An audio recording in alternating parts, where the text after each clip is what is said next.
ಎಷ್ಟೋ ಸೀರಿಯಲಲ್ಲಿ ನಾವು ನೋಡ್ತಾ ಇರ್ತೀವಿ, ಮಾತೆತ್ತಿದ್ರೆ ನಾನು ಸಾಯ್ತೀವಿ ಅಂದರೆ, ನಾನು ಸಾಯ್ತೀನಿ ಅಂದರೆ ಬಿಡ್ತು ಅನ್ನೋ, ಆ ಕೆಟ್ಟ ಮಾತು ಆಡಬೇಡ ಅಂತ ಬಾಯಿ ಮೇಲೆ ಕೈ ಇಡ್ತಾರೆ. ಅಂದರೆ ನಮ್ಮ ಇದರಲ್ಲಿ ಸಾಯೋದು ಆ ಥರ ಮಾತಾಡಬಾರ್ದು, ಅದು ಮಂಗಳಕರವಾದದ್ದಲ್ಲ ಅನ್ನೋದು ಮನಸ್ಸಿಗೆ ಬಂದಿದೆ. ಇದು ಲೋಕಾರೂಢಿಯಾಗಿ, ರಿಯಲ್ ಡೆತ್ ವಿಚಾರ ಬೇರೆ. ಹೇಗೆ ಅದು ಮನಸ್ಸಿಗೆ ಬಂದಾಗ ಆ ಪದನ ನಾವು ದೂರ ಇಡ್ತೀವಿ, ಆ ಥಾಟ್ನ ದೂರ ಇಡ್ತೀವಿ.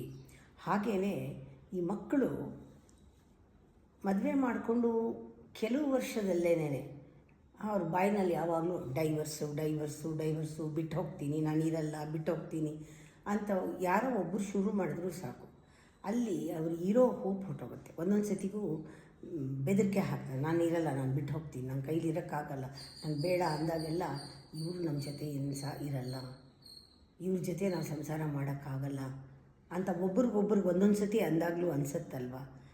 ಅದಕ್ಕೆ ಒಂದು ಮಂತ್ರನೇ ಬರೀಬೇಕು ನಾವು ಮದುವೆಯಲ್ಲಿ. ಏನೇನೋ ಶಾಸ್ತ್ರಗಳನ್ನು ಹುಟ್ಟಿಸ್ಕೊಂಡಿಲ್ವ, ಫೋಟೋಗ್ರಾಫರ್ಗೋಸ್ಕರ, ಆಲ್ಬಮ್ಗೋಸ್ಕರ ಈ ಶಾಸ್ತ್ರನೂ ಮಾಡಿ. ಯಾಕೆಂದರೆ ಶಾಸ್ತ್ರಗಳು ಸೃಷ್ಟಿಯಾಗಿದ್ದೇನೆ ಜನಗಳಿಗೆ ಅನುಕೂಲ ಆಗಲಿ ಅನ್ನೋ ವಿಚಾರದಲ್ಲಿ.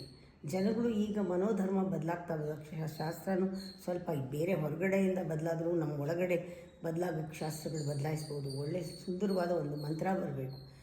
ಇದನ್ನು ಹೇಳಿದ್ರೆ ಇದು ಪಾಪ, ನಾನು ಬಿಟ್ಟು ಹೋಗ್ತೀನಿ ಅಂತ ಹೇಳಿದ್ರೆ ಪಾಪ, ಅದು ಹೇಳಬಾರ್ದು. ಇದಕ್ಕಿಂತ ಘೋರವಾದದ್ದು ಬೇರೆ ಇಲ್ಲ. ಮದುವೆ ಮಾಡ್ಕೊಂಡ್ಮೇಲೆ ಕಷ್ಟನೋ ಸುಖನೋ ಇರಬೇಕು. ಬಿಟ್ಟು ಹೋಗ್ತೀನಿ, ಡೈವರ್ಸ್ ಮಾಡ್ತೀನಿ, ನಂಗೆ ಆಗಲ್ಲ ಇರೋಕ್ಕೆ, ಕಮಿಟ್ಮೆಂಟ್ ಇಲ್ಲ, ಬೇಡ, ಏನೂ ಬೇಡ, ಇದು ಪಾಪ ಅಂತ ಮನಸ್ಸಿಗೆ ಬಂದರೆ ಮಕ್ಕಳಿಗೆ ಆ ಭಯ ಬೇಕು. ಅದು ಒಂದು ವಿವೇಕ ಬರೋವರೆಗೂ ಬೇಕಾಗುತ್ತೆ. ಆಮೇಲೆ ಅವ್ರಿಗೆ ಅರ್ಥ ಆಗುತ್ತೆ ಯಾತಕ್ಕೆ ಈ ಕಮಿಟ್ಮೆಂಟ್ ಇದೆ ಅಂತ.